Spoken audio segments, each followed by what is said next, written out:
On va donc créer un cas d'utilisation, enfin des cas d'utilisation pour le système suivant. Donc dans un établissement scolaire, on désire gérer la réservation de salles de cours et de matériel pédagogique. Donc avec des règles, seuls les enseignants sont habilités à effectuer des réservations, matériel ou salle, à condition évidemment que le matériel ou la salle soit disponible. Le planning des salles peut être consulté par tout le monde, donc on va considérer que cette appli s'adresse aux enseignants, aux étudiants, voire d'autres personnes. Par contre, le récapitulatif horaire par enseignant ne peut être consulté que par des enseignants. Et enfin, on a un enseignant responsable qui peut seul éditer le récapitulatif horaire pour l'ensemble de la formation. Donc première chose à faire, c'est déjà d'identifier clairement quels sont les acteurs du système qu'on a étudié. Donc là on voit qu'il y a 3 acteurs. On a effectivement les étudiants, les enseignants et ce fameux enseignant responsable. Donc on va déjà modéliser nos acteurs qui sont au rôle de 3. Donc notre étudiant,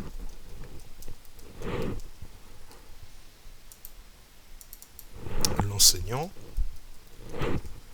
et le responsable.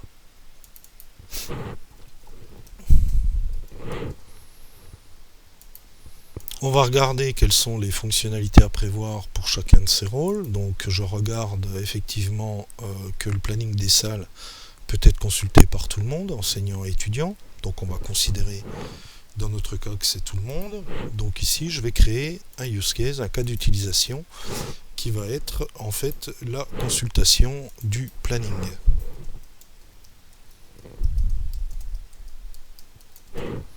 Voilà. Et puis je vais relier effectivement mon acteur à mon cas d'utilisation en mettant des flèches sous cette forme-là pour ne pas avoir trop de croisements. Voilà. Ensuite, mon enseignant aussi peut consulter le planning. Alors je serais tenté de faire ça, ce qui n'est pas faux. Mais l'étudiant n'ayant qu'un seul droit, on va dire, celui-là, lui là aussi. Donc plutôt que de faire ça, on va plutôt utiliser l'héritage qui va permettre de dire que l'enseignant récupère automatiquement tous les droits de l'étudiant. Ce qui serait beaucoup plus simple et puis ce qui évite des flèches supplémentaires. Ensuite, je vais regarder quelles sont les fonctions à prévoir pour mon enseignant. Donc si je regarde évidemment mon sujet, donc mes enseignants ils sont habilités à effectuer des réservations sous réserve de disponibilité de la salle à réserver ou du matériel. Bon, ils peuvent consulter le planning et le récap horaire par enseignant ne peut être consulté que par l'enseignant concerné. Donc en fait, lui, il a 2 fonctionnalités supplémentaires puisque la consultation du planning est déjà faite. Donc la consultation du récap horaire et la réservation. Donc je vais rajouter ces 2 cas d'utilisation. La consultation du récap horaire. Voilà. Et la réservation qui va s'appeler réservé par exemple. Alors, en arrangeant un petit peu mes différentes formes. Alors je relie mon acteur à ces use cases en reprenant le format de celui-là pour avoir quelque chose de lisible.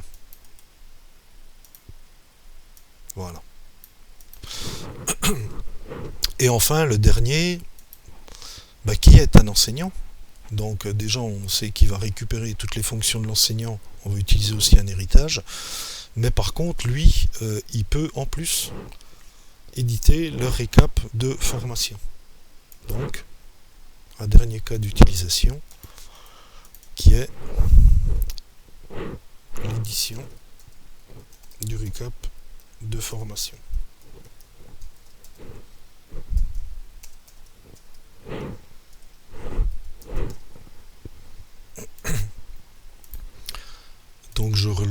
son cas d'utilisation.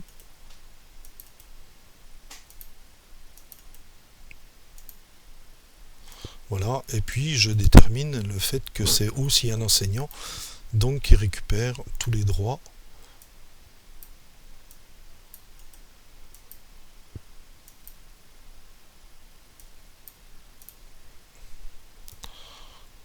d'un enseignant par héritage. Ensuite, évidemment, l'étudiant peut consulter le planning comme tout le monde. Bon, j'ai donné le rôle étudiant, j'aurais pu créer un rôle qui s'appelait anonyme ou personne ou autre chose. Lui, il n'a pas le droit, il n'a pas besoin de s'identifier pour aller consulter le planning. Par contre, eux, comme ils ont des fonctionnalités qui sont réservées, il va falloir qu'ils s'authentifient. Alors le mieux, c'est évidemment, on aurait pu prévoir dans la description des use cases le fait qu'ils doivent s'identifier. Bon, on va représenter quand même un module d'authentification qui sera utilisé évidemment pour ces fonctionnalités-là. Alors l'intérêt c'est quoi? C'est qu'il est complètement autonome, on l'appelle quand on en a besoin, il peut déjà d'autre part exister. Par exemple une identification par rapport à un LDAP qui existerait. Donc évidemment je vais créer une dépendance entre ce module-là qui va être appelé par ces trois-là, donc en représentant un format un peu plus adéquat.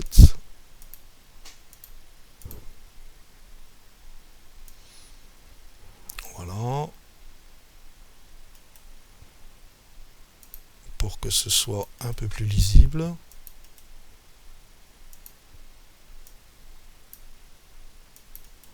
Et puis là, le type de relation qu'on va avoir entre ce module qui est appelé évidemment par les autres. Donc ça va être une relation de type include, un stéréotype. Voilà, pour bien préciser qu'il est appelé à l'intérieur de ces fonctions-là. Ok. Ensuite, je peux très bien aller un peu plus loin pour décrire de façon, on va dire, un peu plus détaillée cet aspect réservé, puisqu'on peut à la fois réserver des salles, du matériel, et ce matériel peut être du matériel vidéo, des ordinateurs. Alors évidemment, on va peut-être pas utiliser les mêmes fonctions pour réserver une salle ou réserver du matériel, donc on peut très bien commencer à subdiviser le fait de réserver une salle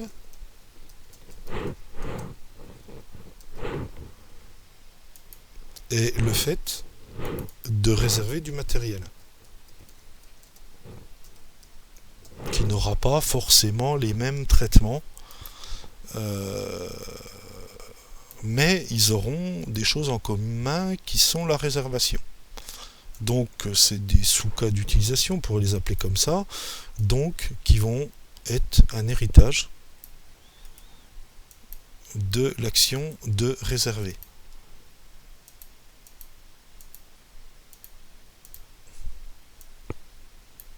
Voilà. Ensuite, je pourrais aller plus loin. La réservation de matériel peut considérer qu'elle peut être subdivisée décidément, en deux parties. Réservation de matériel vidéo, réservation par exemple d'ordinateur, qui n'aurait pas forcément les mêmes critères de réservation. Donc là, je vais rediviser ce cas d'utilisation en deux parties. Premièrement, réserver de la vidéo, du matériel vidéo, puis réserver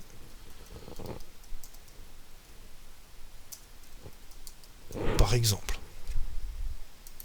qui seraient des sous-cas d'utilisation de réserver matériel. Bon, évidemment, les use cases, on peut réfléchir pendant pas mal de temps pour essayer de les rationaliser en essayant de décomposer de façon, on va dire, descendante une analyse. Mais à un moment donné, il faut bien s'arrêter. On s'arrête quand l'analyste estime que la vision des use cases est suffisante à la description de chacun des cas d'utilisation avec des scénarios nominaux, alternatifs, scénarios d'erreur, et qu'ensuite on les réutilisera évidemment dans la conception pour pouvoir créer les différents modules et leur intégration.